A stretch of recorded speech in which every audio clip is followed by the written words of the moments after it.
Vamos a ver. Estábamos hablando de la semana pasada de todos los usos de sarx en el Nuevo Testamento. Vimos que hay más o menos 8 usos diferentes. Un punto que hice es que sarx no siempre es negativo. Muchas veces creemos que es un término negativo, que tiene un concepto negativo, pero vimos que en la gran mayoría de los casos es algo neutral. Sin embargo, hay por lo menos 2 usos que sí son lo que podemos decir negativos. Y son lo que los teólogos llaman los usos éticos de la palabra sarx.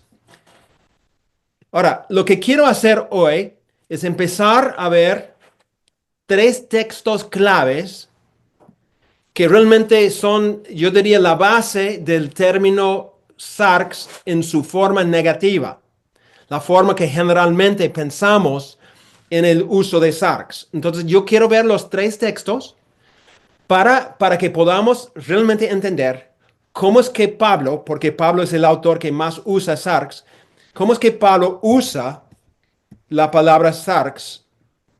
Vamos a empezar con Romanos 7, 13 a 25. Romanos 7, 13 a 25. Um, yo quería leer todo el texto. No sé si ustedes tienen su Biblia a mano. Es un texto largo. Narda, no sé si tú podrías leer. Tú tienes una voz mucho más bonita que yo. Gracias, doctor. Bien, Romanos 7, del 1 al 6 dice, ¿acaso ignoráis, hermanos, pues hablo con los que conocen la ley, que la ley se enseñorea del hombre, entre tanto que éste vive? Porque la mujer casada está sujeta por la ley del marido, mientras éste vive. Pero si el marido muere, ella queda libre de la ley del marido. Así, si en vida del marido se uniere a otro varón, será llamada adúltera. Pero si su marido muriere, es libre de esa ley. De tal manera que si se uniere a otro marido, no será adúltera. Así también vosotros, hermanos míos, habéis muerto a la ley mediante el cuerpo de Cristo, para que seas de otro del que resucitó de los muertos, a fin de que llevemos fruto para Dios. Porque mientras estábamos en la carne, las pasiones pecaminosas que eran por la ley obraban en sus miembros llevando fruto para muerte. Pero ahora estamos libres de la ley, por haber muerto para aquella en que estábamos sujetos, de modo que sirvamos bajo el régimen nuevo del espíritu y no bajo el régimen viejo de la letra. Dijera, no codiciarás, mas el pecado, tomando ocasión por el mandamiento, produjo en mí toda codicia, porque sin la ley el pecado está muerto. Y yo sin la ley vivía en un tiempo, pero venido el mandamiento, el pecado revivió y yo morí. Y hallé que el mismo mandamiento que era para vida, a mí me resultó para muerte, porque el pecado, tomando ocasión por el mandamiento, me engañó y por él mató. De manera que la ley de la verdad es santa y el mandamiento santo, justo y bueno. Luego lo que es bueno vino a ser muerte para mí en ninguna manera, sino que el pecado, para mostrarse pecado, produjo en mí la muerte por medio de lo que es bueno, a fin de que por el mandamiento el pecado llegase a ser sobremanera pecaminoso, porque sabemos que la ley es espiritual. Mas yo soy carnal, vendido al pecado, porque lo que hago no lo entiendo, pues no hago lo que quiero, sino lo que aborrezco, eso hago. Y si lo que no quiero, esto hago, apruebo que la ley es buena. De manera que ya no soy yo quien hace aquello, sino el pecado que mora en mí. Y yo sé que en mí, esto es, en mi carne, no mora el bien, porque el querer el bien está en mí, pero el no hacerlo. ¿Por qué no hago el bien que quiero, sino el mal que no quiero? Eso hago. Y si hago lo que no quiero, ya no lo hago yo, sino el pecado que mora en mí. Así que queriendo yo hacer el bien, hallo esta ley, que el mal está en mí. Porque según el hombre interior, me deleito en la ley de Dios, pero veo otra ley en mis miembros, que se rebela contra la ley de mi mente y que me lleva cautivo a la ley del pecado, que está en mis miembros. Miserable de mí, ¿quién me librará de este cuerpo de muerte? Gracias doy a Dios por Jesucristo, Señor nuestro. Así que yo mismo con la mente sirvo a la ley de Dios, mas con la carne a la ley del pecado. Gracias, hermana. Una lectura larga. Um, bueno, es un texto, como ustedes podrían escuchar, es un texto fuerte donde Pablo está hablando de una lucha. No podemos negar el hecho de que sí hay una lucha claramente descrita en este texto. Y este texto es muy importante en todo el tema de la santificación del creyente. No obstante, es un texto donde ha habido mucha controversia. Ha habido debates entre teólogos, hay varias posturas y varias maneras de interpretar el texto. Lo que quiero hacer, y quiero empezar explicando a grandes rasgos cuáles son las tres posturas más comunes y luego vamos a analizar el texto de cerca para llegar a ciertas conclusiones. Me parece importante, ¿no? Este texto y quiero decir, yo voy a compartir una postura y me imagino que no todos van a estar de acuerdo con mi postura. Está bien. Hay tres posturas que son lícitas y hay predicadores, hay teólogos, hay eruditos que enseñan las tres posturas. ¿Ok? Yo voy a compartir una postura que yo creo que es la mejor y voy a dar el razonamiento por el cual digo que creo que es la mejor postura. ¿Ok? Entonces, vamos con las tres posturas principales. La primera postura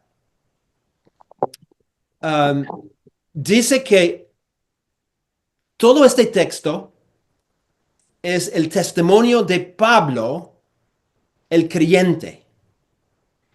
Y su lucha es una lucha con el pecado. Entonces, esa es la postura que quizás es más común entre los evangélicos en América Latina.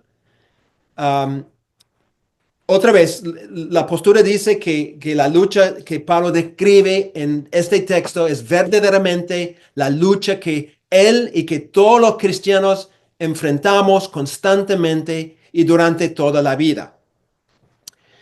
Entonces, ¿no? Es la lucha verdadera, digamos. Es la realidad de tu vida, la realidad de mi vida, es lo que todos dicen. Entonces, cuando Pablo dice, por ejemplo, en 7:15, porque lo que hago no lo entiendo, pues no hago lo que quiero, sino lo que aborrezco, eso hago. Según esta postura, él está relatando su propia lucha espiritual. Por ejemplo, un autor famoso, John Piper, comenta, Pablo responde a partir de su propia experiencia cristiana en el trato con el pecado, para mostrar cómo el pecado es potente y mortal y lo buena que es la ley. Entonces, en esta postura, Pablo da testimonio del poder del pecado y la debilidad que muchas veces el cristiano experimenta. Estamos, según esta postura, en una guerra contra un enemigo potente y lamentablemente muchas veces fallamos. Entonces, según esta postura, una vez más, ¿cuál es el problema? Bueno, Pablo responde en 7:20 y dice, si hago lo que no quiero, ya no lo hago yo, sino el pecado que mora en mí. Entonces, el problema es el pecado que mora en mí. Entonces, un autor comentando sobre esto dice, la voluntad o el deseo del yo es seguir a Dios, pero la carne interviene y abre el camino para que el pecado influya en la decisión. Y la acción resultante es el polo opuesto del deseo real. O sea, el problema no es el deseo verdadero de la persona. La persona quiere obedecer. El verdadero problema, según esta postura, es la presencia del pecado que mora en la persona. Y ese pecado toma control de la persona y lo influye a cometer el pecado. Entonces, el problema es que el creyente tiene dentro de sí pecado, lo que Pablo dice varias veces, pecado que mora allí, en su carne. Y ese pecado aprovecha de la debilidad de la persona y la motiva a pecar. O sea, siempre hay una guerra dentro de los cristianos. Ahora, no cabe duda de que hay una lucha dentro de nosotros como cristianos. Ese hecho no está en duda. Nadie puede negar eso. Sería ser mentiroso, ¿no? Pero tampoco se puede negar que nuestra carne, nuestra humanidad afectada por la caída es débil. Eso también sabemos. No obstante, la pregunta es si eso es lo que Pablo estaba comunicando en Romanos 7. Eso vamos a ver más adelante. ¿Ok? Entonces, esa es la primera postura. Antes de contestar esa pregunta, tenemos que escuchar o por lo menos dos otras posturas. ¿Ok? Postura número 2 dice que es el testimonio de Pablo. Este texto es el testimonio de Pablo antes de ser creyente y su lucha con el pecado. Entonces, las dos posturas reconocen que es una lucha con pecado. La primera postura dice que es Pablo como creyente. La segunda postura dice que es Pablo antes de ser creyente. Entonces, esta postura también reconoce que cuando Pablo dice yo en ese texto, él estaba hablando autobiográficamente, o sea, está hablando de su propia experiencia. No obstante, está relatando su experiencia mirando hacia atrás. O sea, obviamente Pablo es un creyente, pero en este texto él está relatando, como creyente, relatando su experiencia acerca de su vida antes de ser creyente. ¿Ok? Está mirando hacia atrás, antes de su conversión a Cristo. Entonces, el Pablo que dice, lo que hago no lo entiendo, pues no hago lo que quiero, sino lo que aborrezco, eso hago, es el Pablo no regenerado, el Pablo inconverso. Entonces, la batalla contra el pecado que él relata no es la batalla de los cristianos, sino la batalla de los religiosos que tienen cierto deseo de obedecer, pero no pueden porque no son creyentes, no tienen el Espíritu de Dios y no tienen los recursos de Dios a su disposición. Entonces, en su propia fuerza están tratando de vencer el pecado y eso es totalmente imposible. Es por esa razón que Pablo lamenta en 7:14, yo soy carnal, vendido al pecado, ¿no?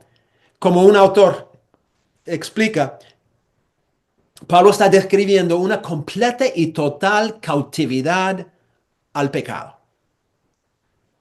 O sea, este testimonio no es la realidad de un creyente, sino de un no creyente. Es la segunda postura. Espero que estamos siendo claros. Ok, la tercera postura es tiene mucho en común con la segunda postura. La gran diferencia siendo que el texto no es autobiográfico. Es decir, cuando Pablo usa la primera persona yo, la usa en una forma literaria y no una forma personal o literal. Pablo no está hablando de su experiencia, según esta tercera postura, sino la experiencia del pueblo de Israel bajo la ley. Pero Pablo usa yo porque él se presenta como un representante de Israel. Como dice un autor, se trata de una técnica literaria en la que el hablante o escritor produce un discurso que no lo representa a él mismo, sino a otra persona o tipo de personaje. Por lo tanto, podemos sustituir Israel en el lugar de yo, porque el texto relata la experiencia de los judíos en su deseo de obedecer la ley de Dios, pero sin el Espíritu de Dios. O sea, ellos deseaban cumplir la ley, pero no podían.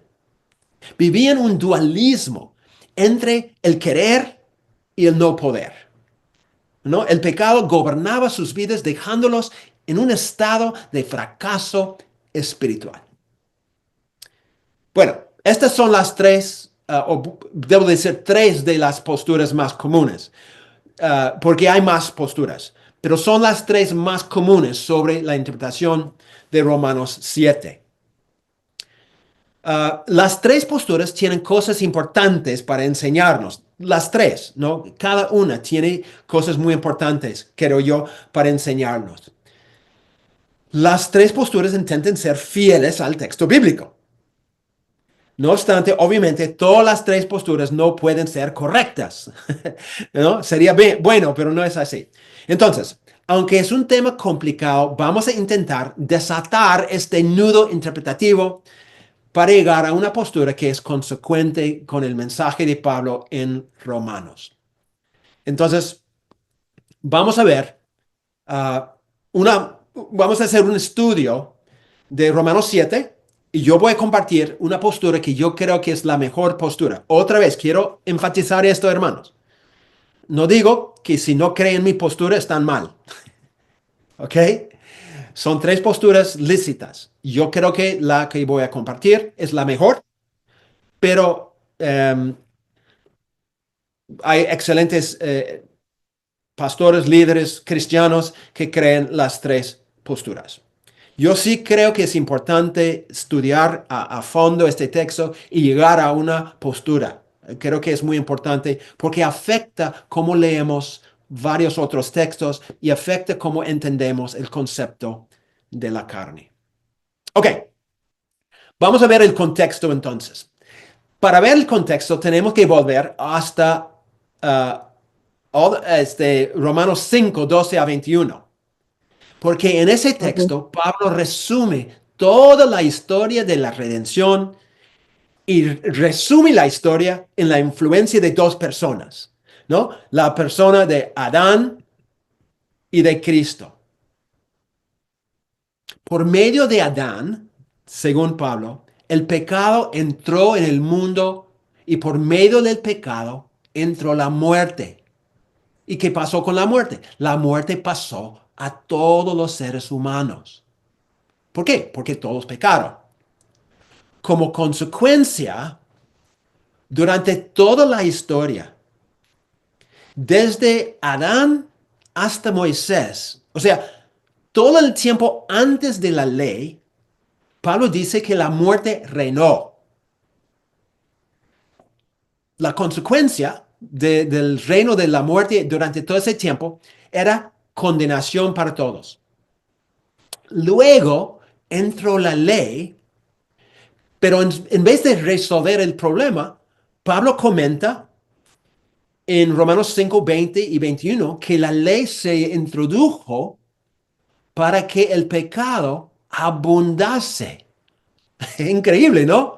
O sea, el problema con el pueblo de Dios no se mejoró, sino se volvía peor. No obstante, Pablo dice algo muy importante. Donde el pecado empeoró, la gracia entró por medio de Jesús y superabundó. Entonces, tal como el pecado reinó en muerte, ahora por la venida de Jesús, la gracia reina para vida eterna. O sea, todo este texto de Romanos 5, 12 hasta 21, todo ese texto es un anuncio de la victoria sobre el pecado y sobre la muerte por el sacrificio de Cristo. Una victoria que los que creen en Cristo reciben por fe. O sea, mi punto es esto. Tenemos que ver que el argumento de Pablo que empieza ahí en 5:12 es un argumento acerca de la victoria de los cristianos sobre el pecado. El pecado era un tirano, pero entrando Cristo a través de su obra redentora, los cristianos ahora experimentan una victoria sobre el pecado, no por su fuerza, sino por la muerte de Cristo. Bueno, llegamos entonces al capítulo 6. En capítulo 6, 1 a 14, Pablo responde a la pregunta si está bien o no que los cristianos siguen en el pecado. ¿Cuál es la respuesta de Pablo? Bueno, es un tajante no. De ninguna manera, dice Pablo. Y Pablo en toda esta sección de Romanos 6 elabora los motivos por los cuales el cristiano no puede seguir en pecado. Yo creo que se puede resumir la respuesta de Pablo de esa manera. Los cristianos no deben seguir pecando porque es inconsistente con la nueva realidad de los cristianos. En Cristo hemos muerto al pecado. Hemos muerto con Cristo. Hemos sido sepultados con Cristo. Y hemos resucitado con Cristo. Como dice en 6:6, nuestro viejo hombre, es decir, todo lo que éramos antes de conocer a Cristo, es el viejo hombre. El viejo hombre no es algo dentro de ti. El viejo hombre es todo lo que tú eras antes de conocer a Cristo. Era tu identidad inconversa. Pablo dice que ese viejo hombre ha muerto, ha sido crucificado con Cristo. Y mira el propósito. Pablo dice para que ya no sirvamos más al pecado. Otra vez, Pablo está anunciando nuestra victoria. Según Pablo, el pecado ya no tiene autoridad sobre nosotros. Por lo tanto, él dice, no debemos dejar que el pecado reine en nosotros. O sea, lo que Pablo está diciendo es que es posible que el pecado no reine. Podemos experimentar en el día a día una victoria sobre el pecado. ¿Por qué? Porque hemos muerto con Cristo, hemos sido sepultados con Cristo, hemos resucitado con Cristo, el viejo hombre fue crucificado con Cristo, etcétera, etcétera. Por todo esa, lo que se llama la unión con Cristo, por todas esas cosas, Pablo dice que nosotros no tenemos que vivir bajo el reino del pecado. Bueno, Pro- Pablo Profesor, termina, ya, ya, está bien. Se había introducido otra persona. Gracias. Pablo termina en el versículo 14 afirmando algo muy importante. Dice, porque el pecado no se enseñoreará de vosotros. O sea, no puede ser tu dueño. ¿Por qué? Miren la razón, la causa de esa victoria. Pablo dice, pues no estáis bajo la ley, sino bajo la gracia. Hermanos, ese texto es muy importante. Pablo dice que el pecado no tiene derecho de gobernar nuestras vidas. ¿Por qué? Porque no estamos bajo la ley, sino bajo la gracia. Lo que Pablo está diciendo es que hemos sido transferidos a una nueva época de la historia de la redención. Antes, el pueblo de Dios vivía bajo la ley cuando vivíamos en Adán, o sea, siendo antes de Cristo. Siendo no creyentes también, vivimos en Adán y eso significa vivir bajo la ley. No obstante, con la venida de Cristo y su obra redentora, Él nos ha trasladado a una nueva esfera. Ahora vivimos en Cristo, la esfera de la gracia. En esa esfera, el pecado ha perdido su autoridad sobre nosotros. Por lo tanto, no tiene nada de sentido seguir viviendo en pecado. Es el argumento de Pablo. ¿Se acuerdan? La pregunta que Pablo empezó en 6.1, ¿está bien que seguimos en pecado? Todo este capítulo, Pablo está argumentando en la razón por la cual no tiene sentido. No es consecuente que vivamos en pecado. ¿Por qué? El pecado pertenece a nuestros pasados. No pertenece a nuestra nueva realidad. Ahora, para que estén tranquilos, no estoy diciendo que podemos vivir una vida perfecta. No estoy diciendo que no vamos a vivir sin pecar. Vamos a seguir pecando. Es otro argumento, otro detalle. Pero el argumento teológico de Pablo en este texto es claro. El pecado pertenece a lo que era nuestra realidad antes, no a nuestra realidad presente. ¿Y cuál es la consecuencia para nuestras vidas diarias? Bueno, es lo que Pablo va a compartir en Romanos 6, 15 a 23. Que la implicancia sencillamente es que ya no podemos entregar nuestras vidas al pecado. El pecado no es nuestro Señor. Era nuestro Señor. No tenías cómo evitar el pecado. No teníamos cómo. Pero ahora sí. Ahora sí. Entonces, Pablo dice en Romanos 6, 17 y 18, pero gracias a Dios que aunque erais esclavos de pecado, habéis obedecido de corazón a aquella forma de doctrina, de enseñanza a la cual fuisteis entregados. Y libertados del pecado, o sea, es nuestra nueva realidad, libertados del pecado, vinisteis a ser siervos de la justicia. Hermanos, el punto de Pablo es que la esclavitud al pecado era nuestra realidad antes de nuestra conversión. Pero ahora que hemos conocido a Cristo, hemos sido libertados. No tenemos que seguir viviendo en el pecado. El pecado no tiene autoridad sobre nosotros, no tiene derechos sobre nosotros. Cristo por su muerte rompió las cadenas, la autoridad, la jurisdicción del pecado. ¿Cuál es el punto que estoy tratando de mostrar aquí, hermanos? Que en todo el contexto de Romanos 5 y 6, el énfasis de Pablo es que el pecado era parte de nuestra vida antes de conocer a Cristo. Ahora que estamos en Cristo, el pecado es un extraño, es un invasor, es un parásito. No tiene derecho de reinar en nuestras vidas. Pablo está hablando de la victoria que es nuestra en Cristo. Otra vez, no significa que nunca vamos a pecar.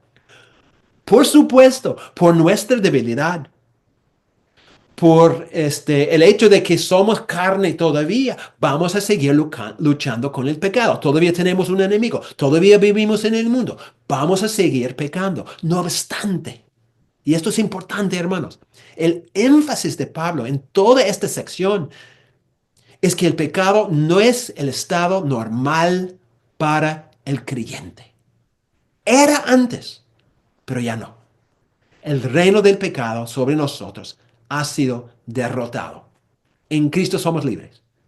Por ende, debemos vivir consecuente con lo que somos. Debemos vivir en esa victoria. Todo este contexto nos lleva ahora a Romanos 7, el texto que quiero compartir. Estoy mirando el tiempo, creo que estamos más o menos bien. Ok, el texto de Romanos 7 se divide en tres partes. La primera sección es Romanos 7, 1 al 6. Voy a leerlo rápidamente otra vez. ¿Acaso ignoráis, hermanos? Pues hablo con los que conocen la ley, que la ley se enseñorea del hombre entre tanto que éste vive. Porque la mujer casada está sujeta por la ley al marido mientras éste vive. Pero si el marido muere, ella queda libre de la ley del marido. Así que si en vida del marido se uniere a otro varón, será llamada adúltera. Pero si su marido muriere, es libre de esa ley, de tal manera que si se uniere a otro marido no será adúltera. Ahora Pablo llega a una conclusión. Así también vosotros, hermanos míos, habéis muerto a la ley mediante el cuerpo de Cristo, para que seáis de otro, del que resucitó de los muertos, a fin de que llevemos fruto para Dios. ¿Por qué? Porque mientras estábamos en la carne, las pasiones pecaminosas que eran por la ley obraban en nuestros miembros, llevando fruto para muerte. Pero ahora estamos libres de la ley, por haber muerto para aquella en que estábamos sujetos. De modo que, aquí es la conclusión final, de modo que servamos bajo el régimen nuevo del Espíritu y no bajo el régimen viejo de la letra. Ok, en Romanos 7, Pablo usa obviamente una ilustración del matrimonio, ¿no es cierto? Y quiere mostrar que los creyentes, por su unión con Cristo en su muerte, ya no viven bajo la jurisdicción de la ley de Moisés. Nosotros pertenecemos a Cristo. Por ende, nuestras vidas producen frutos que agradan a Dios. Es lo que Pablo quiere enfatizar en toda esta sección. Tal como capítulo 6 demuestra que hemos muerto al pecado, en 7 Pablo quiere mostrar que hemos muerto a la ley. ¿Ok? Entonces, en el verso 1, Pablo comparte una verdad muy general. La ley se enseñorea del hombre entre tanto que éste vive. Es un principio general, ¿no? Lo que Pablo está diciendo es que la ley de Moisés ejerce su autoridad sobre una persona solamente mientras vive la persona. La muerte termina su relación con la ley.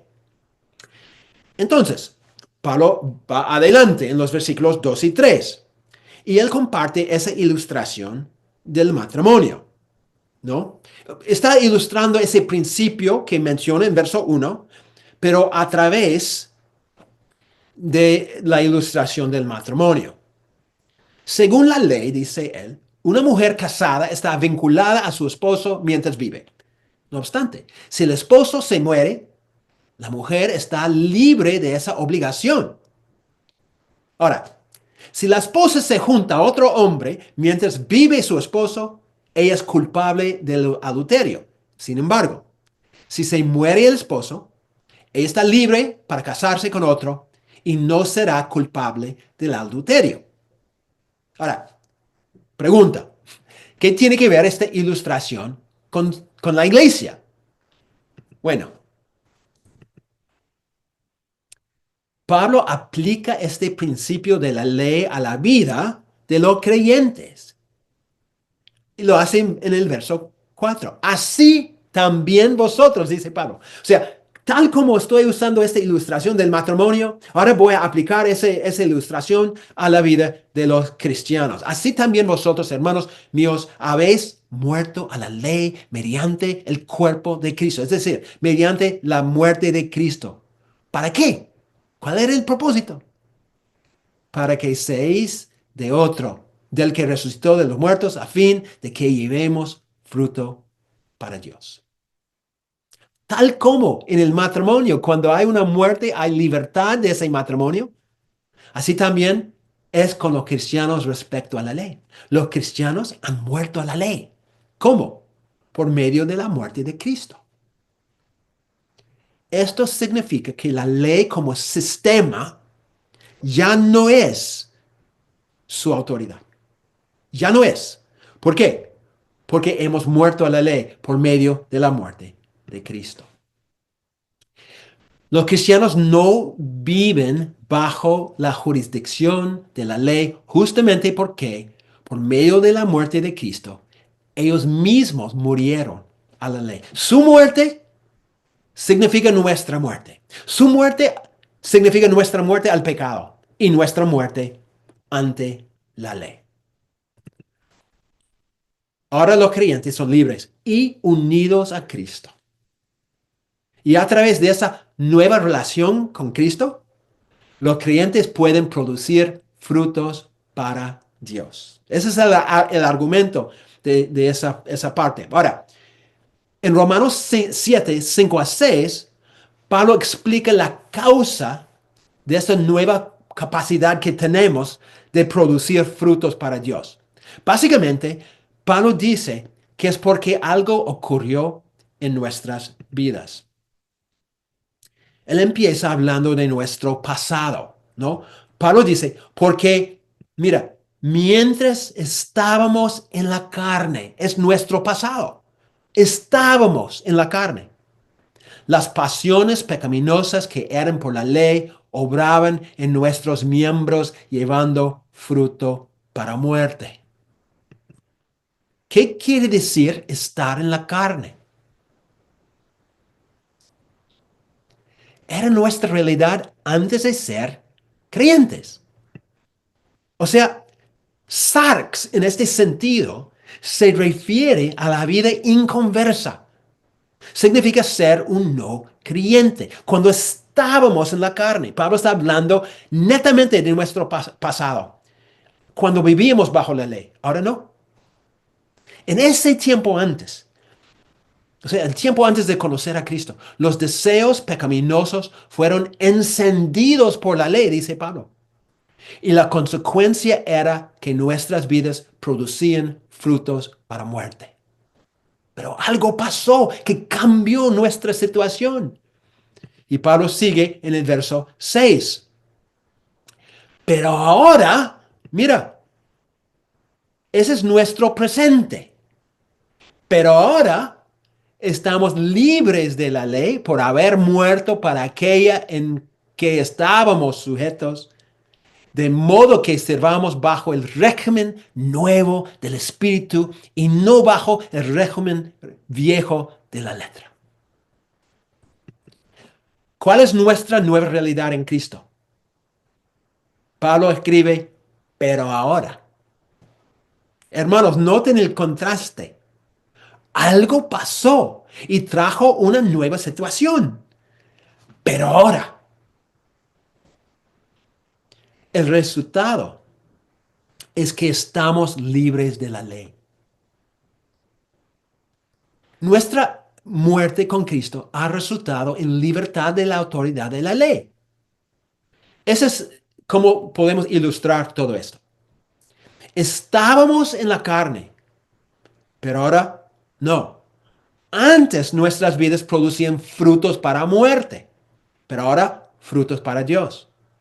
Y estando en la carne, o sea, siendo no creyentes, vivíamos bajo el gobierno de la ley, lo que Pablo llama el viejo gobierno de la letra. Pero ahora, nuestra muerte con Cristo, después de esa muerte con Él, vivimos bajo un nuevo gobierno. Ya no bajo la letra, es decir, bajo la ley de Moisés, sino bajo el gobierno del Espíritu Santo. esa es nuestra nueva situación, nuestra nueva realidad. ¿Por qué? Porque estamos en Cristo. Ya no estamos en la carne. Vean cómo carne acá, estar en la carne, se refiere a la vida antes de conocer a Cristo.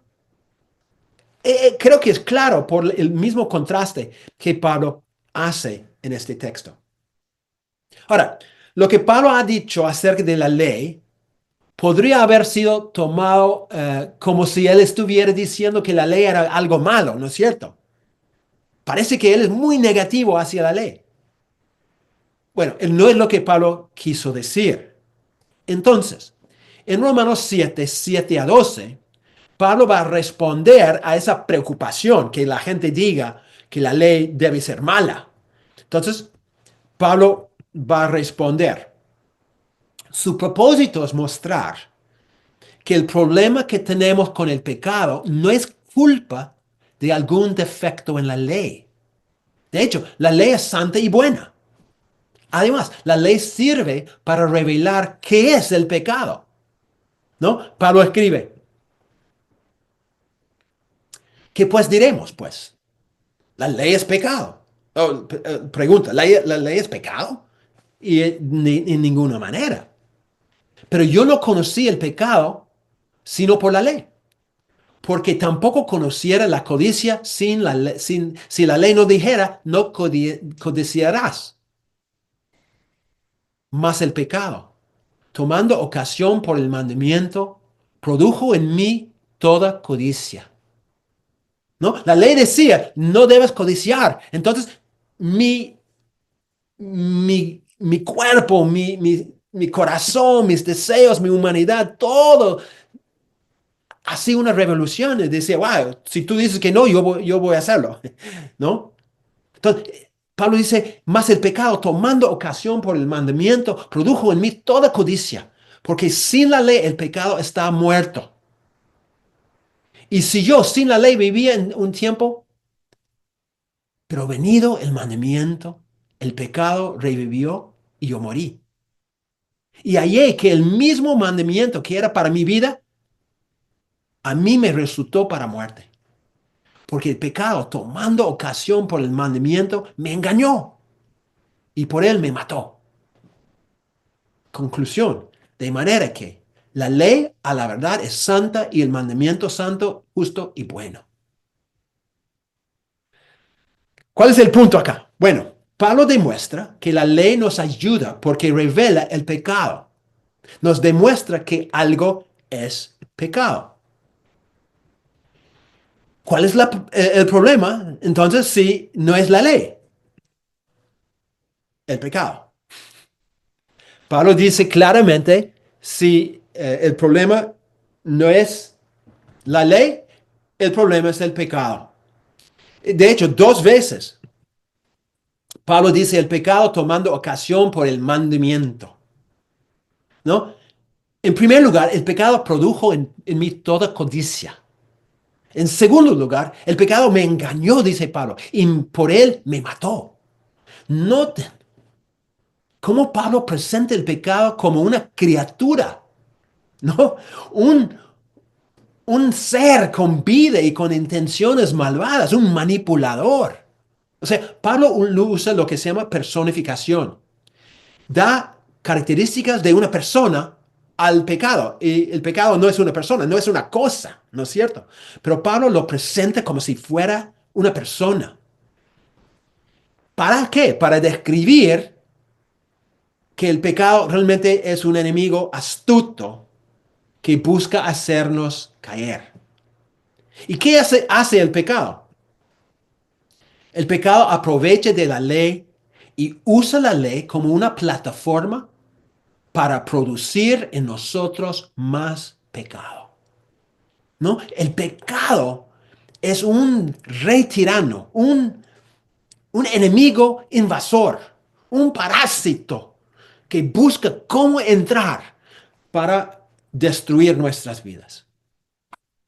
Bueno, en Romanos 7, 8 y 9 encontramos algo muy importante en todo el argumento de Pablo. Pablo dice, porque sin la ley, el pecado está muerto.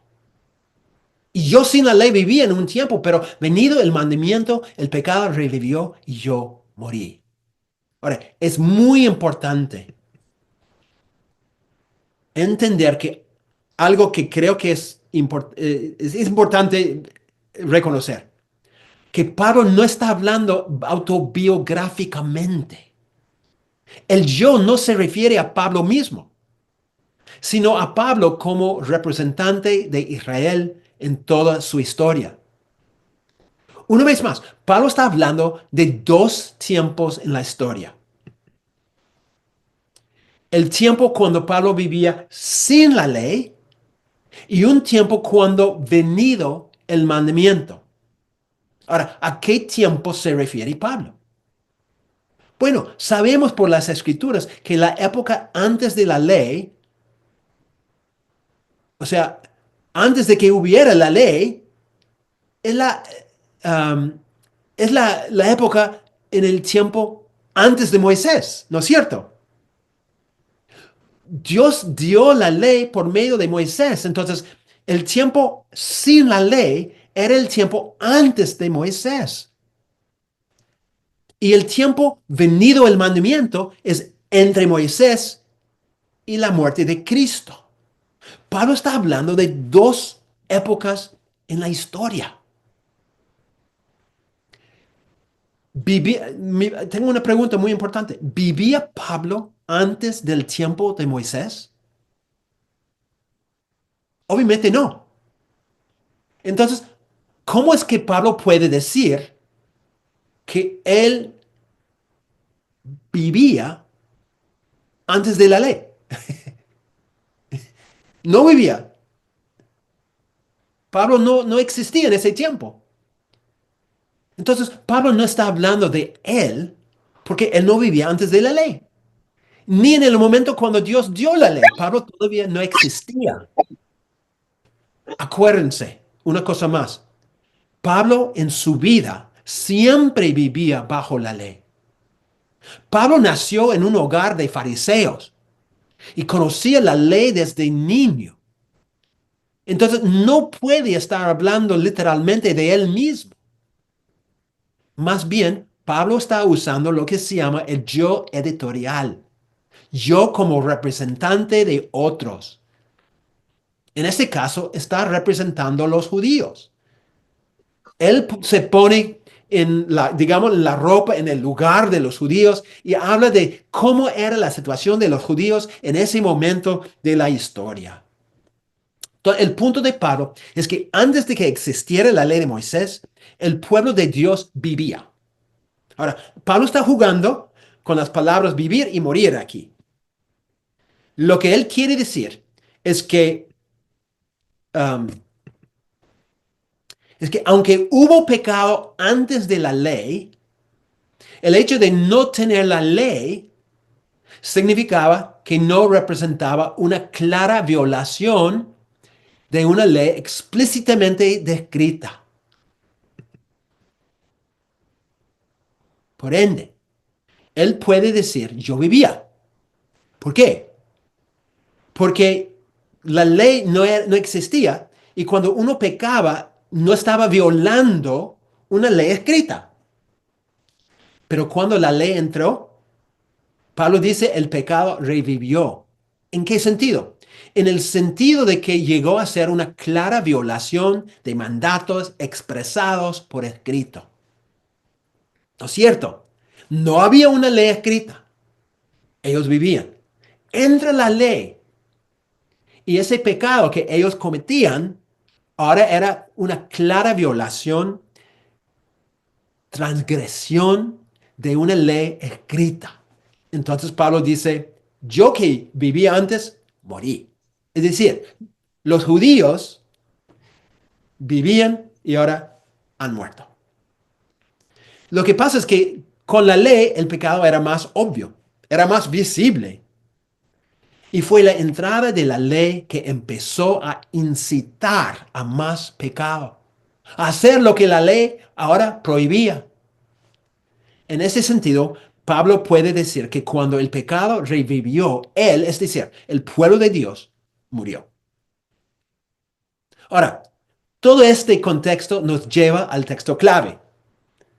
Romanos 7, 13 a 25. Hay dos cosas que tenemos que recordar al entrar en este texto, ¿ok? Primero, cuando Pablo se refiere a yo y a mí en el contexto, solamente en este contexto, ¿ya? Él no ha estado hablando de él mismo, sino del pueblo de Dios en general. Segundo, Pablo está haciendo un argumento respecto a la ley y su vigencia y su propósito. Todo Romanos 7 tiene que ver con la relación entre el cristiano y la ley. No se trata, el punto no es tanto mi santificación. Todo el flujo del argumento tiene que ver con la ley de Dios. Es una enseñanza acerca del cristiano y su relación, o en este caso, falta de relación ahora con la ley. Ok, finalmente, con todo este contexto en mente, llegamos a este texto clave de Romanos 7, 13 a 25. No voy a leerlo de nuevo porque ya la hora se va y creo que ya hemos leído varias veces. Entonces, vamos a ver algunos detalles para poder terminar cerca de la hora por lo menos. En el versículo 13, Pablo recalca la idea de que el problema no es la ley en sí, sino el pecado. No obstante, la ley sí tiene una debilidad. ¿Cuál es su debilidad? Llega a ser un instrumento que el pecado usa para producir en la persona la muerte y para hacer que el pecado aumente. Es lo que Pablo dice, no. El pecado llega a ser un instrumento. O sea, la ley llega a ser un medio involuntario a través del cual el pecado opera para producir la muerte. La ley no es culpable, es el pecado que es la fuerza malvada produciendo la muerte. Pero, como Pablo ha dicho dos veces, el pecado utiliza la ley, manipula la ley, aprovecha de la ley. Y es por medio de la ley que el pecado hace su obra de maldad. Entonces, la ley no tiene la culpa, es el pecado, pero la ley es un instrumento involuntario que el pecado utiliza. Después, en 7:14, un texto clave, Pablo escribe, porque sabemos que la ley es espiritual, mas yo soy carnal, vendido al pecado. Este texto es muy importante. Mientras que la ley es un regalo que viene de Dios, el hombre, dice Pablo, es carnal. ¿Qué quiere decir? Quiere decir en el contexto que la persona se caracteriza por lo que es terrenal, lo que es limitado, lo que es humano, lo que se apega al pecado.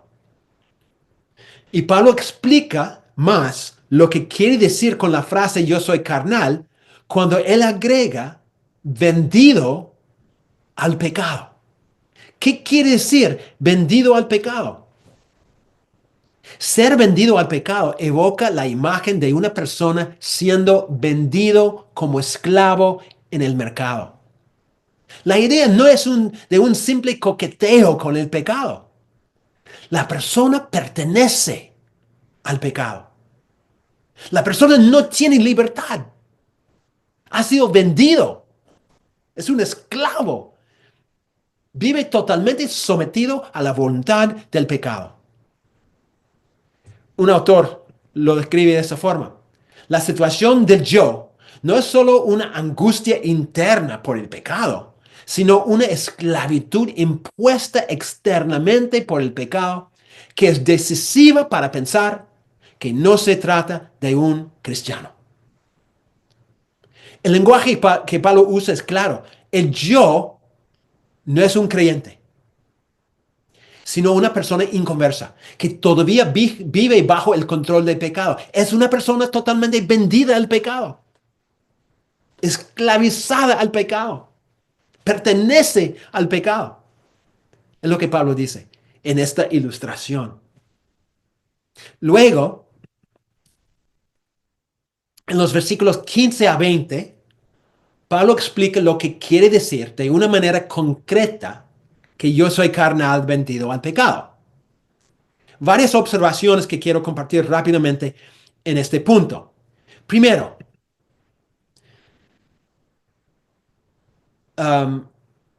Pablo no practica lo que él desea vivir, sino lo que él no desea. Dice eso varias veces. Entonces se ve la incapacidad espiritual de alguien en su condición de poder obedecer la ley. La persona no es que es simplemente débil, la persona es incapaz, porque dice, yo anhelo hacerlo, pero no puedo. Un cristiano no dice no puedo. Un cristiano lucha, falla, pero no es que es incapaz. Hemos sido capacitados por la muerte de Cristo. Dos, esta incapacidad lleva a Pablo a ver que el culpable es el pecado que mora en él. O sea, con decir esto, Pablo no está evadiendo su responsabilidad, más bien él está reconociendo su verdadera condición. Él es un esclavo. El pecado lo tiene totalmente incapacitado, totalmente esclavizado. Es lo que Pablo está diciendo. Tres, Pablo no vive energizado por su propia voluntad, sino es llevado por la voluntad de otro, el pecado. Es una clara señal de que Pablo es un esclavo al pecado. Pablo no puede hacer lo que quiere hacer. Hermanos, todo esto va en contra de lo que Pablo enseñó en Romanos 5 a 6. Todo va en contra. Y por eso, yo llego a la conclusión de que Pablo está hablando no de la experiencia de un creyente, sino de un no creyente. Otra vez, no estoy diciendo que no asemeja de alguna manera una lucha que nosotros tenemos. Tenemos lucha con el pecado. Muchas veces vivimos derrotados, sufrimos por nuestra debilidad, etcétera, etcétera. Eso sí, yo entiendo. Pero no me parece lo que Pablo está diciendo en este texto. Porque Pablo está hablando de alguien que es vendido al pecado. Alguien que no tiene la capacidad de obedecer. Aunque desee obedecer, no puede. Otra observación. Pablo explica que hay un dualismo dentro de él entre el querer y el hacer. Es un dualismo total, ¿no? También cuando Pablo afirma que yo sé que en mí, esto es en mi carne, no mora el bien, él está afirmando de nuevo lo que él dijo en 7:14, que yo soy carnal, vendido al pecado. O sea, Pablo no está diciendo que su cuerpo es malo, sino que su condición como carne no es buena. O sea, esta persona que está hablando, o sea, Pablo está hablando en su nombre, es cautiva al pecado y por lo tanto es incapaz de hacer el bien que él mismo quiere hacer. Todavía, por la razón es porque todavía está en la carne. Es decir, es inconversa. Finalmente, en 21 a 25, Pablo llega a ciertas conclusiones. En primer lugar, Pablo reconoce que está siendo gobernado por una ley, dice Pablo. No está hablando ahora de la ley de Moisés, sino de un principio dentro de él. Pablo dice, reconoce que está siendo gobernado por una ley que no es su propia voluntad, sino es el mal que está gobernando en su vida. O sea, la persona reconoce que hay otra fuerza dentro de su vida que la tiene esclavizada, una fuerza mala que le lleva a hacer no lo que quiere, sino lo que no quiere hacer. El pecado está siendo personificado otra vez como un rey despótico que reina sobre la voluntad de esa persona, controlando su actuar. También, Pablo reconoce que él anhela hacer el bien porque ama la ley de Dios. Ahora, este punto siempre ha sido un punto de debate, porque muchos dirían que una persona carnal, o sea, una persona no regenerada, no creyente, no puede deleitarse en la ley de Dios. Es lo que se dice. No obstante, eh, creo que la Biblia enseña otra cosa. Por ejemplo, Filipenses 3:6. El mismo Pablo está expresando cómo era su vida antes de su conversión. Y él dice que él tenía, aún como no creyente, dice en cuanto a celo, perseguidor de la iglesia. O sea, Pablo tenía un celo fuerte, que se supone era un celo por Dios y su voluntad. Tan fuerte era su celo que él buscaba matar a los cristianos. Y lo hacía en el nombre de Dios. Tenía un celo fuerte. También vemos Romanos 10:2. Pablo relata que los judíos tenían el celo de Dios. Hermanos, los judíos amaban la ley de Dios y querían obedecerla. Lo que vemos en los evangelios de los fariseos, ellos amaban la ley. El problema es que no podían cumplir la ley. Querían, pero no podían. Casi termino, hermanos. Tercero, Pablo ubica la batalla entre el bien y el mal. ¿Dónde? No en la carne, sino en mis miembros, dice Pablo. O sea, no es que el cuerpo es malo, está hablando de su cuerpo. No es que el cuerpo es malo, sino, otra vez, el cuerpo es débil, el cuerpo es vulnerable, el cuerpo pertenece a esta tierra. Por ende, el cuerpo fácilmente llega a ser una plataforma para el pecado. 4. Pablo reconoce que Jesucristo es el que lo va a rescatar de esta situación. Miserable de mí, ¿quién me librará de este cuerpo de muerte? ¿Cuál es su respuesta? Jesucristo. La persona misma no es capaz. Solo Cristo puede librarlo de su esclavitud al pecado. Y por eso Pablo al final reconoce que Cristo es la respuesta. Finalmente, Pablo reconoce otra vez la dualidad que existe dentro de un pecador. Puede tener todas las ganas de cumplir la ley, de obedecer la voluntad de Dios, pero no tiene residente en su persona la capacidad de obedecer a Dios. ¿Por qué? Porque no tiene el Espíritu de Dios. Entonces,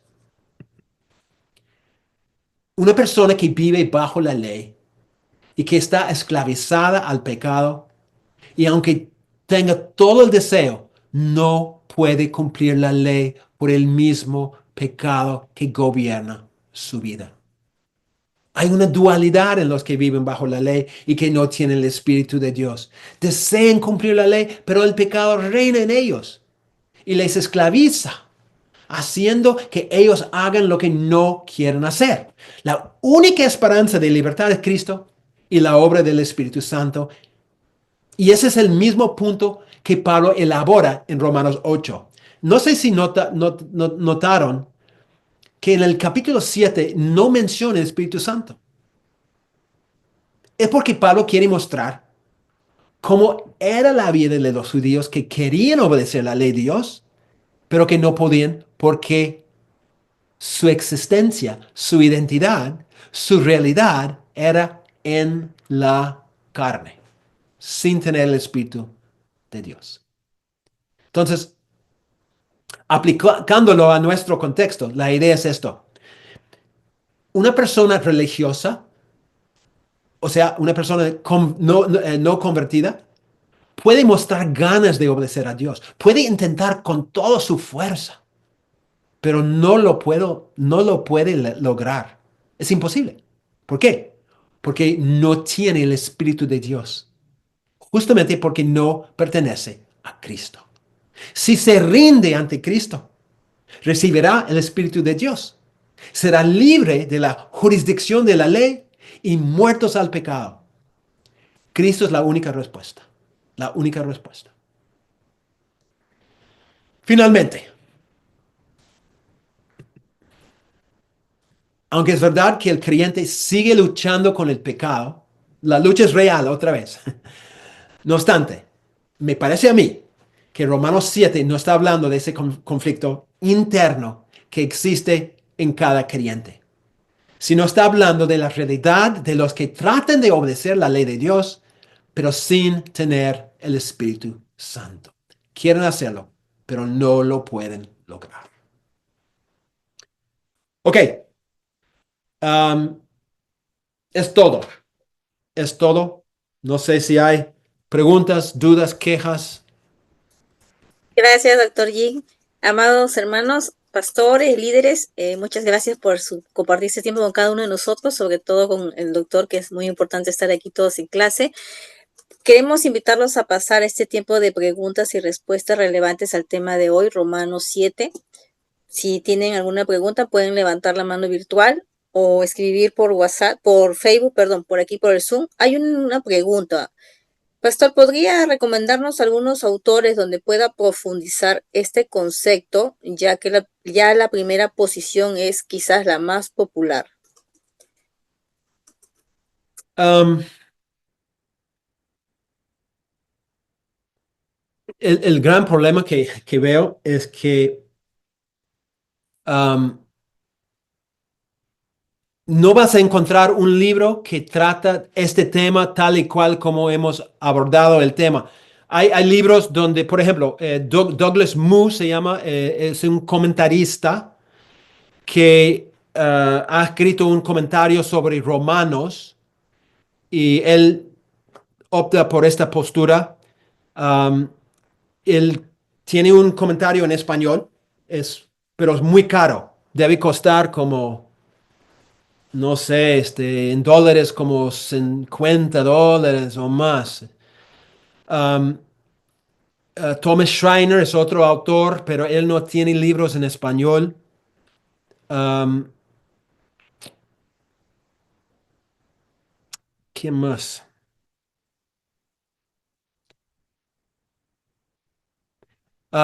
Quizás algunos conocen a Gary Sjogren. Gary Sjogren es un profesor que trabajaba en Costa Rica por muchos años. Él tiene una página web. um, Déjeme ver cómo se llama su página web. um, Porque él sí tiene un artículo sobre el tema. Voy a buscar aquí muy rápido. Ah, pero puedes hacer otra pregunta. No tengo otra. Hermana Mayu, ¿puede prender su micrófono? Buenas noches. ¿Qué tal? Quería preguntar y comentar. Por ejemplo, en Mateo capítulo 5:3 dice, bienaventurados los pobres en espíritu, porque de ellos es el reino de los cielos. Ujú. No sé si a mí me parece que tiene que ver algo este versículo con lo que menciona usted. Ahora, lo otro, que quiero comentar así súper rápido también, es mientras yo, Déjame contestar la primera porque si no olvido y después puedes ok, hacer tu segunda pregunta. No, yo creo que Mateo 5 tiene otra cosa en mente. Jesús en el Sermón del Monte viene y dice básicamente, yo estoy inaugurando un nuevo reino. Y el reino que yo estoy inaugurando es un reino que es totalmente al revés. Es un reino Ujú. que donde los débiles son los fuertes. Los primeros son los últimos, ¿no? Los que busquen misericordia son los que van a heredar, ¿no? Todo es al revés. Él está tratando de mostrar qué tan radical es el reino que él está inaugurando. Entonces, realmente no se trata exactamente de este tema. Ok. Ahora, lo otro, súper rápido.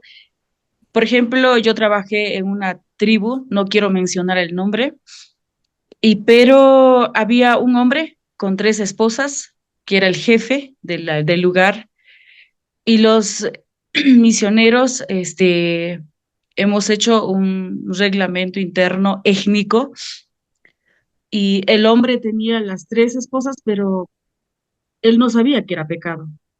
Entonces, según la interpretación de Romanos, se tomó como por justo, perdonado, pero él tenía que saber también por la palabra que también eso es pecado, ¿no? Entonces, él tomaba normal la Santa Cena y las tres esposas, pero pregunté esto a un pastor y me dijo que no deberían tomar, que no, pero coordinado con todos los misioneros, dicen, este hombre no trata mal a la esposa, a ninguna esposa, más bien ha cuidado bien a la comunidad, a su comunidad y a sus esposas, ¿no?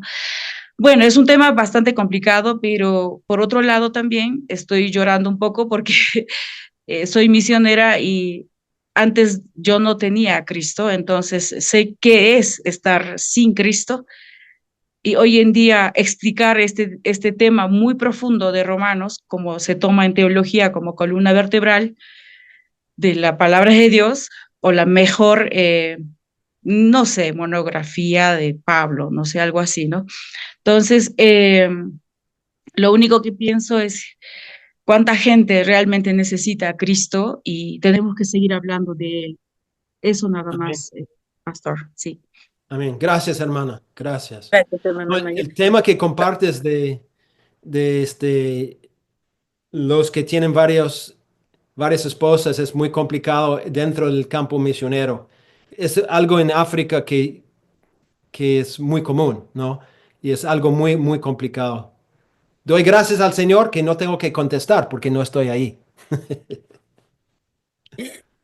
Doctor Jin, hay una pregunta. Entonces, pastor, ¿no podría usar el pasaje de Romanos 7 para predicar usando de tema la lucha de los creyentes contra el pecado? Bueno, depende de la postura que la persona tiene. Como yo estoy compartiendo, a mi parecer, no tiene que ver. Ah, yo creo que en todo el contexto, lo que traté de mostrar es en el contexto, Pablo tiene en mente nuestra relación con la ley y no tanto un enfoque de nuestra lucha contra el pecado.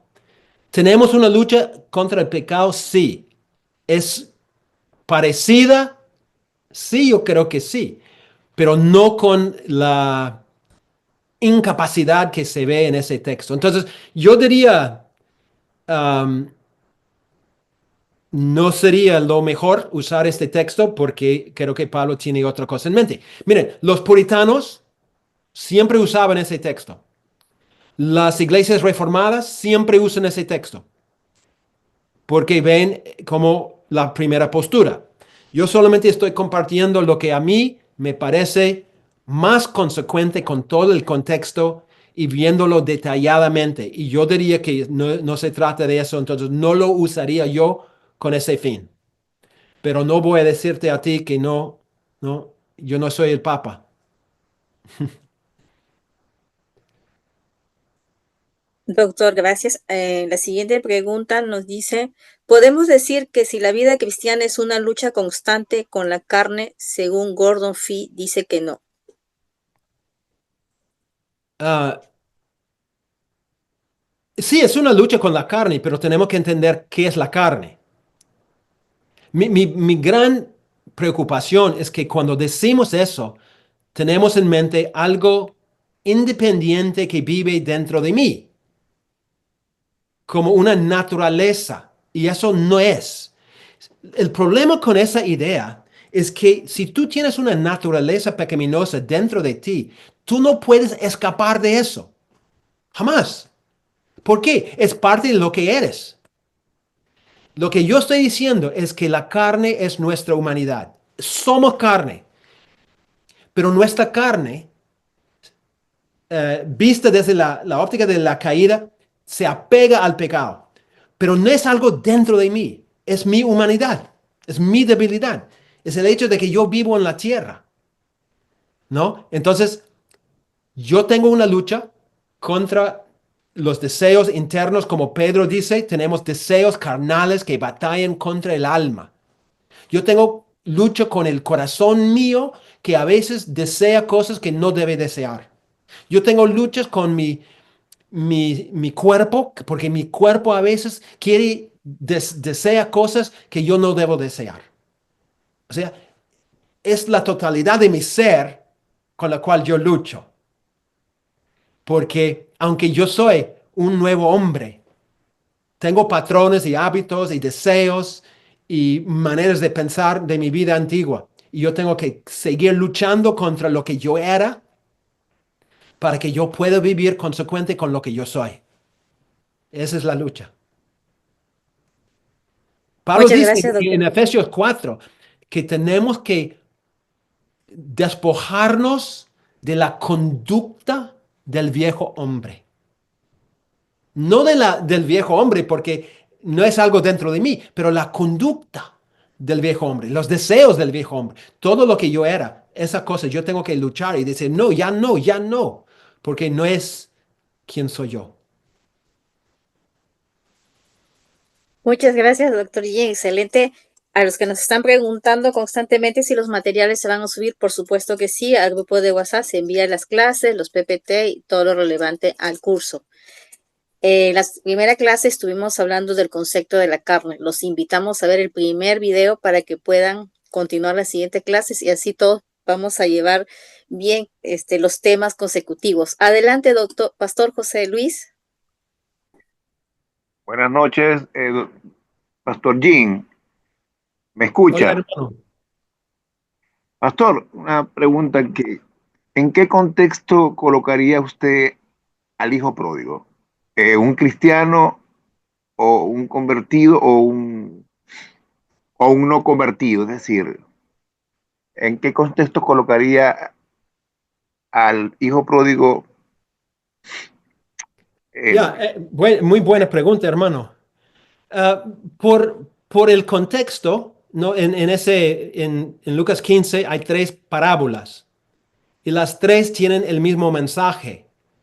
Y en todo el contexto se habla de la moneda perdida, de la oveja perdida. Entonces el hijo es perdido también, ¿no? Entonces yo sí creo que no era alguien no era un creyente que se iba por un tiempo, sino era, yo creo, aunque en ese tiempo no se hablaba de la misma categoría, que en el contexto Lucas coloca las tres parábolas allí para mostrar que todos eran perdidos, ¿no? Y son encontrados y por eso hay gozo en el cielo. ¿Qué dice? Cuando se arrepiente algo perdido, todo el cielo se goza.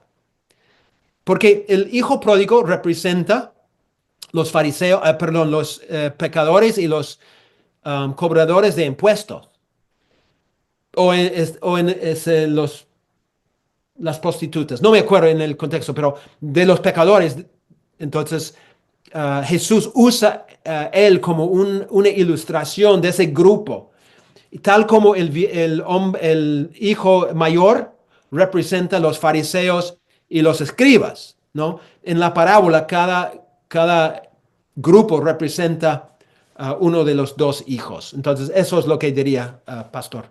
Sí, porque generalmente en las iglesias se predica acerca del cristiano que va al mundo, que vamos a decir, como decimos en Venezuela, se descarrea, se descarrila.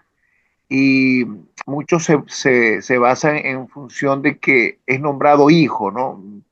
Eh, Padre, hijo, y partimos de la idea de que todos somos creación de Dios, pero pasamos a ser hijos adoptados cuando aceptamos la redención a través de Cristo, ¿no? Entonces, muchas personas predican en función a que es un hijo que se va al mundo.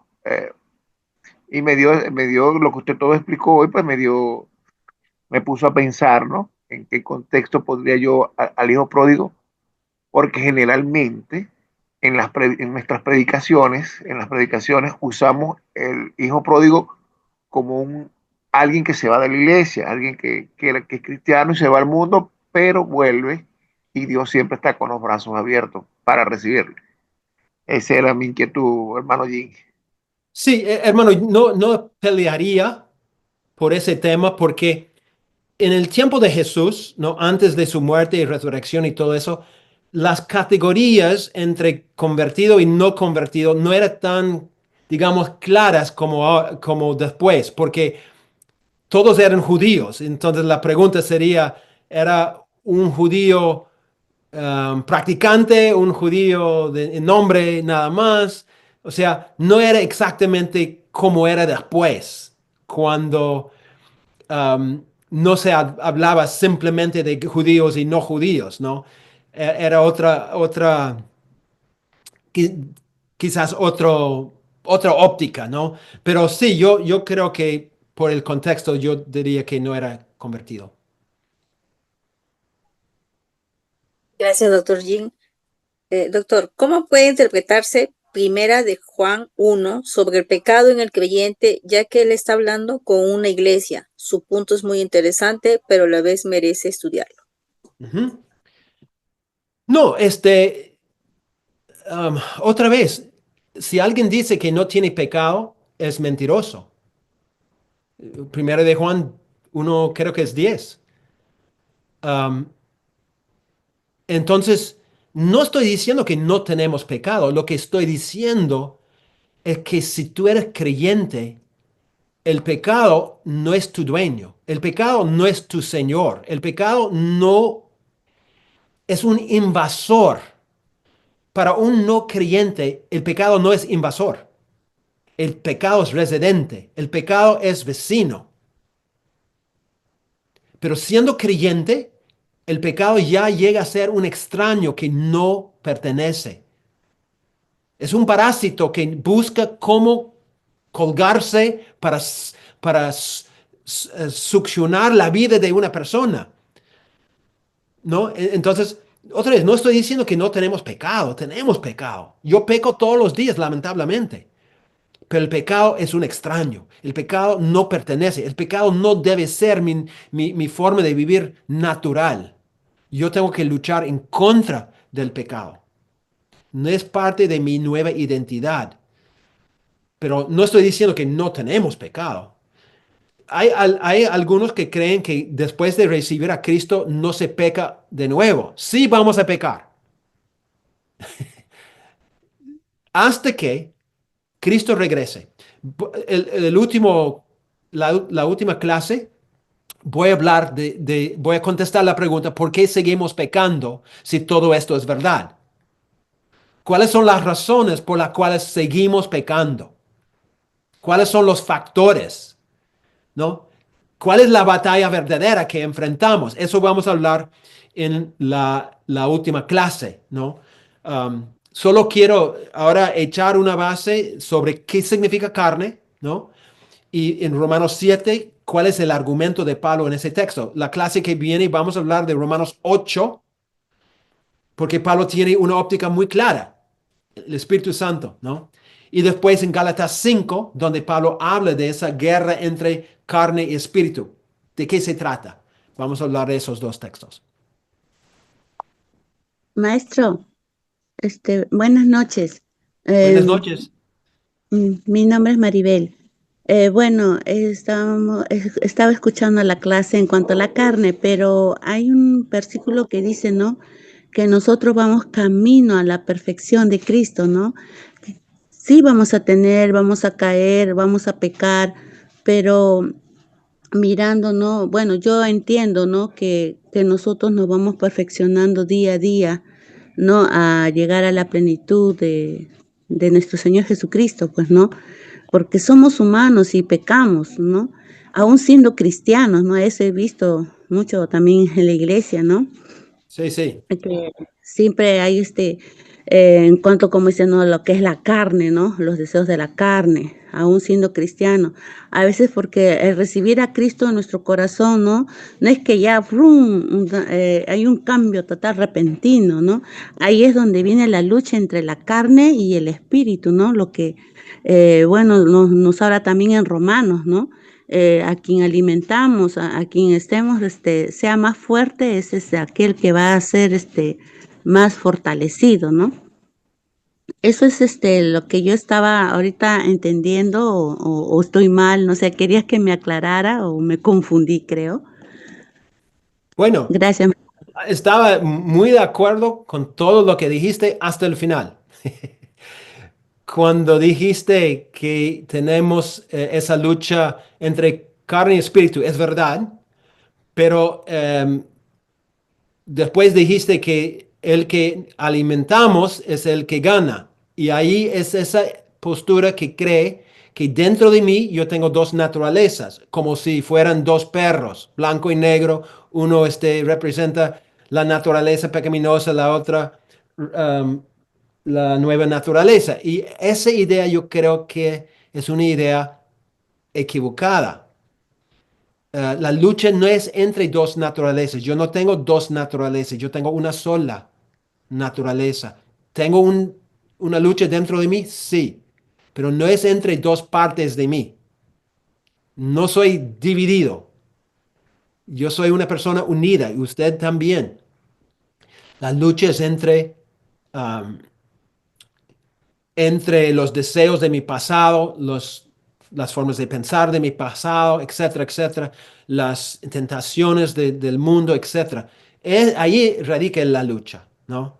Y yo tengo que acercarme a Cristo, yo tengo que rendirme a su palabra, etcétera, etcétera, para poder experimentar diariamente una victoria. Pero ya tengo victoria, ya soy libre. Solo tengo que aprender a vivir en esa libertad y esa victoria. Gracias, doctor Jim. Director César, ¿tenemos más tiempo para preguntas? Sí, hay tres preguntas, creo ahí, por favor. Tres manos Ya. levantadas, ¿no? Sí, Terminamos. adelante, Ladio Gutiérrez. Sí, buenas noches para todos. Me pareció muy interesante el tema planteado y bueno, en lo personal considero que esa última postura es la que concuerda con todo el contexto de lo que Pablo está expresando, ¿no? Y de alguna forma, considero que sí es cierto, tenemos lucha, pero es con hábitos de esa vieja estila de vida que nosotros teníamos. Realmente sí es verdad que pecamos, pero ya no desde la perspectiva de que el pecado gobierna nuestra vida, porque es lo que dice Pablo, ustedes están libres para obedecer a Dios. Entonces ya es parte de nuestra responsabilidad personal si cedemos nuestra vida a Dios o la cedemos al pecado. Es lo que yo considero, no sé si estoy equivocado en eso. No, estás muy bien, hermano. Bien expresado. Muy bien.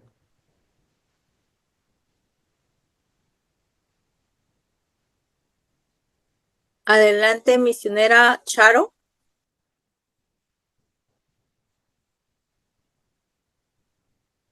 Buenas noches, hermanos.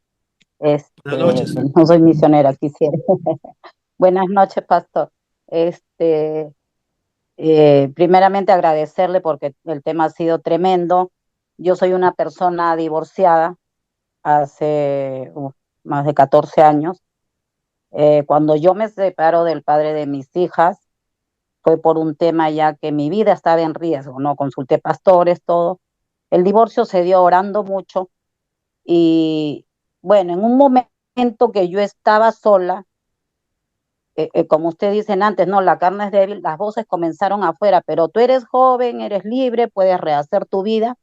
Como que el viejo hombre quería volver a salir, y recuerdo que vino una persona a verme 2 veces. En la segunda vez que esta persona vino, hablándome de matrimonio para volver a casarnos y todo, entonces él también divorciado, llegué yo a mi casa y me puse a llorar, pastor, y en ese momento el Señor me dijo, no es así. Y lo único que yo dije, como usted dice, es la lucha que tenemos con la carne. Yo dije, no, el Señor ese día me dijo, no, esto no puede ser. Me senté, recuerdo muy bien, y le dije, Señor, a partir de hoy tú eres mi esposo, mi padre, mi compañero, el padre de mis hijas. Yo no necesito un abrazo de hombre, no voy a necesitar una palabra de un hombre. Yo no es lo que necesito, es todo de ti. A partir de ese día son 15, no, son 17 años que yo estoy separada del padre de mis hijas y me he dedicado a servir al Señor. Predico a donde voy, enseñándole a mis hijas, trabajo para el Señor y como usted decía, es la lucha, ¿no? A veces escuchamos al mundo y ese escuchar al mundo nos quiere volver, pero prevaleció lo que yo había aprendido de Dios, lo que yo sabía de la palabra, lo que Dios había puesto en mi corazón. Y yo le doy gracias a Dios porque con todos los altibajos que tengo y todos los desafíos que paso, soy feliz y el Señor agradecida totalmente a Dios por todo lo que Él me da. Eso era todo y gracias nuevamente por esta enseñanza tremenda que nos ha dado esta noche. Gracias, hermana. Gracias por tu testimonio. Hermana Marta Rivera, por favor, con su pregunta. Su audio está apagado. Sí, muy agradecido, maestro Panagio, por el tiempo que se da para impartir conocimiento acerca de Romanos. Gracias por dejarnos claro que en la dualidad no podemos agradar al Señor. En la dualidad, cuando el Espíritu Santo toma posición, sí se puede vivir conforme a la voluntad de Dios, pero en la dualidad no hay forma de agradar a nuestro Dios. Entendí, pastor, que mi lucha humana ya no existe porque Cristo vive en nosotros. Cristo vive en mí. Y estoy muy agradecido porque queda esta lección muy clara y que Dios nos ayude a cada uno de los participantes que no tenemos que ser duales, somos únicos porque el Espíritu Santo es uno, ocupa su tiempo, que es nuestro cuerpo, es templo del Espíritu Santo. Y creo que eso es la perfecta comunicación para la salvación. Que Dios le bendiga, maestro Panagio. Gracias, hermana. Muchas gracias, pastores, hermanos. De verdad estamos muy agradecidos por su tiempo, por estar acá, cada uno de ustedes con nosotros a tiempo. Hoy hemos tenido unos percances al inicio, pero yo sé que es para la gloria de Dios, para seguir animándonos a seguir perseverando en estas clases y sobre todo unidos. Hoy hemos recibido una enseñanza clara, profunda sobre Romanos 7. La próxima semana preparémonos, vengamos ya estudiando Gálatas 5, que va a ser el siguiente lunes. Gálatas 5, no se olviden estudiarlos para venir ya con ese conocimiento previo y poder ya entrar al contexto de lo que el pastor, el doctor nos va a enseñar.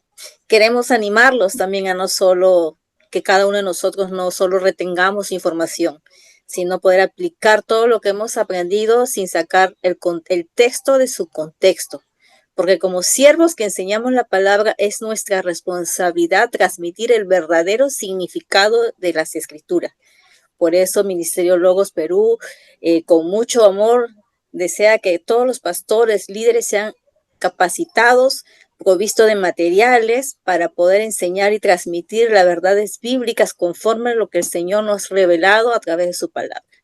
Y gracias nuevamente por estar aquí. Les pedimos con amor y respeto que todo este contenido no se use para interpretaciones personales ni fuera de su enfoque, pero cada uno decidimos, pero nuestro deseo es que Dios nos habla con claridad a cada uno de nosotros y nuestra tarea ahora es obedecer, aplicar y enseñar con responsabilidad en el ministerio, iglesia, casa, lugar donde te encuentras. Y así el reino de Dios se extiende con bases sólidas y profundas. Gracias, doctor Jean. Pastor Narda, director Cuca. muchas gracias. Quisiéramos terminar orando, pero antes quisiera agradecer infinitamente al doctor Panagio, solamente extrayendo el testimonio de Charo. No es mi lucha contra mi carne, sino contra el deseo. Y en su testimonio ella pudo vencer. Entonces, hay una lucha con deseos, hábitos, donde nosotros somos responsables, porque yo soy responsable de mi nueva naturaleza. No es que el pecado me va a esclavizar, no, porque ya soy libre de esa esclavitud y tenemos al Espíritu Santo. Y eso nos lleva a ser responsables, a vivir de acuerdo a la palabra de Dios y cada día santificarnos más y más, ¿verdad? Entonces, damos gracias a Dios una vez más. Esa palabra responsabilidad me agrada mucho porque o le echo la culpa a Dios o le echo la culpa al diablo. Y yo no soy responsable. Y como decía el maestro, no hay dualidad en nosotros, somos uno, hay una identidad. Antes no era hijo de Dios, ahora soy un hijo de Dios. Antes vivía bajo la ley, ahora vivo bajo la gracia y el poder del Espíritu Santo. Así que no estamos solos, podemos nosotros decidir vivir esta nueva vida que el Señor nos ha dado a cada uno de nosotros. Vamos a terminar orando. Padre bendito, te alabamos y te damos las infinitas gracias, porque tú has puesto, Señor, dones, como dice tu palabra, y el maestro Panagio es un don para nosotros, un regalo para nosotros, de habernos, Señor, explicado claramente este texto dentro de su contexto. Y, Señor, de esta manera también, ahora nosotros podamos, Señor, repasar una vez más, poder entender una vez más tu palabra y, Señor, dejar que tu palabra hable. No nosotros, no nuestras presuposiciones, sino que tu palabra hable, Señor. Y te damos las gracias porque nos has hecho libre, Padre. Somos libres de toda esclavitud y tenemos una nueva naturaleza, tenemos una nueva identidad. Ahora ayúdanos a ser responsables con esta nueva naturaleza. Ayúdanos, Señor, a depender siempre del Espíritu Santo para cada día vencer estos deseos, para vencer estos anhelos que van en contra de tu palabra. Gracias, Señor, y el próximo lunes que podamos estar aquí todos atentos, desaprendiendo para seguir, Señor, a aprender algo más profundo y de esa manera, Padre mío, poder ser buenos líderes, buenos misioneros, buenos padres en el lugar que nos has puesto. En el nombre de Jesús.